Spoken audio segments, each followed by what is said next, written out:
ఆరక్తవర్ణ రక్తవర్ణంలో నుండునది.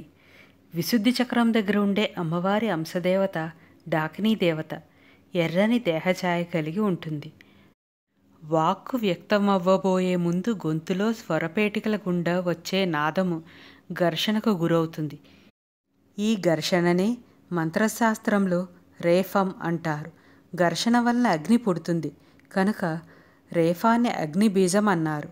శ్వేత మరియు రక్తవర్ణాలు కలిసిన వర్ణమే పాటల వర్ణం. ఇలా చెప్పడానికి కూడా కారణం ఉంది. మాతృగర్భంలో పడ్డ జీవి యొక్క పిండం ప్రథమ దశలో శుక్ల మరియు రక్త సమ్మేళనమైన బిందు రూపంలో ఉంటుంది. ఒక వారం రోజులు ఇలాగే ఉంటుంది.